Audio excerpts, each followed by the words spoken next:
இன்றைக்கு அமெரிக்க அதிபர் Donald Trump நிறைய சொல்லிக்கொண்டே இருக்கிறார் அவருடைய பல தகவல்களை. ஏன்னா இப்போ அமெரிக்க அதிபருக்கும் என்ன தேவை இருக்குதுன்னு நாங்கள் ஜெயிச்சிட்டோம்னு சொல்லிக்கிறேன். அமெரிக்காவினுடைய அதிபர், அமெரிக்காவினுடைய வெளியுறவு செயலாளர், அமெரிக்காவினுடைய இராணுவ தளபதி, அமெரிக்காவினுடைய பென்டகனுக்கு பொறுப்பாக இருக்கக்கூடியவர் எல்லாருமே நாங்கள் ஜெயிச்சிட்டோம், வரலாற்று வெற்றின்னுக்கிட்டு இருக்கிறாங்க. என்ன வரலாற்று வெற்றிங்கிறது உலகத்துக்கே தெரியும்.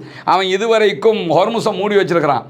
ஹொர்முஸையே நாங்கள் வியாழன் இல்லாட்டி வெள்ளிக்கிழமை தான் திறப்போம்னு சொல்லி மிக தெளிவாக ஈரான் சொல்லி கொண்டு இருக்கிறது. இப்படி இருக்கும்போது நாங்கள் ஜெயிச்சிட்டோம்னா மொத்தமாக காலியாகி ஹொர்முஸ் வரைக்கும் எல்லா முடிவையும் அமெரிக்கா தான் எடுக்கணும். ஆனால் எல்லா முடிவையும் ஈரான் எடுத்துக்கிட்டு இருக்கா, நாங்கள் ஜெயிச்சுக்கிட்டு இருக்கிறோம்னு சொல்லி சொல்கிறாங்க. அப்போ இதனுடைய லட்சணம் என்ன என்பதை நாம் புரிந்து கொள்ள முடிகிறது. அதே நேரத்தில் அமெரிக்க அதிபர் டொனால்ட் ட்ரம்ப் என்ன சொல்கிறாருன்னா, இனி ஈரான் யுரேனியம் செறிவூட்ட அனுமதிக்கப்படாது அப்படின்னு சொல்லியிருக்கிறாரு. ஈரான் சொல்லியிருக்கக்கூடிய அந்த யுத்த நிறுத்த பேச்சுவார்த்தை ஒப்பந்தத்தில் இனிமேல் எங்களுக்கு யுரேனியத்தை செறிவூட்டுவதற்கான வாய்ப்பு கிடைக்க வேண்டும், அது எவ்வளவு செறிவூட்டுவது என்பதை நம்ம பேசி முடிவெடுத்துக்கலாம் அப்படின்னு சொல்லியிருக்கிறாங்க. ஆனால் இன்றைக்கு அமெரிக்க அதிபர் சொல்லும்போது யுரேனியம் செறிவூட்டுவதற்கு வாய்ப்பு தரமாட்டோம் அப்படின்னு சொல்கிறார்.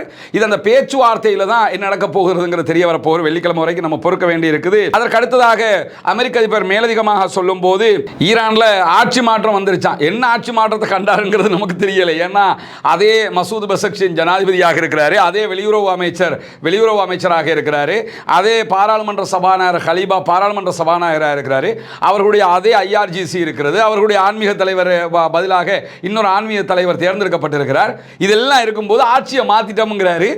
இது கம்பி கட்டுற கதைன்னா உலகமாக கம்பி கட்டுற கதை, உலகத்திற்கே தெரியும் இப்போ ட்ரம்ப் யாருன்னு சொல்லி அந்த அடிப்படையில் அதை கடந்து போயிடுவாங்க. எனவே நாங்கள் ஆட்சி மாற்றத்தை ரொம்ப பயனுள்ள மாதிரி கொண்டு வந்திருக்கிறோம் ஈரானுக்குள்ளே.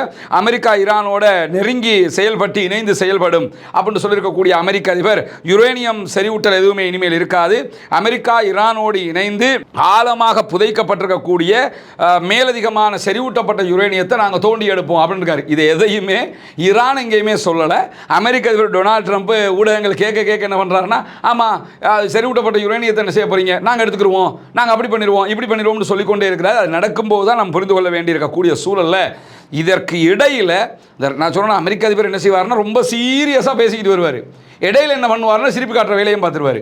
அந்த மாதிரி என்ன பண்ணிட்டாருன்னு கேட்டால், ஈரானுக்கு ஆயுதங்களை விற்கக்கூடிய நாடுகள் மீது 50% வரி விதிக்கப்படும் அப்படின்னு இருக்கிறாரு. இப்போ ஈரானுக்கு ஆயுதங்களை விற்கிறதா இருந்தால் சீனாவும் ரஷ்யாவும் தான் மெயினாக. வேறு எந்த நாடுகளும் அந்த அளவுக்கு ஆயுத விற்பனை பண்ணுறது கிடையாது.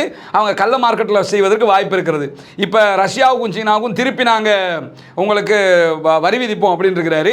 இதெல்லாம் எந்த அளவு தூரம் சாத்தியப்பட போகிறது என்கிற கேள்விகளும் இருக்கக்கூடிய சூழலில் தான்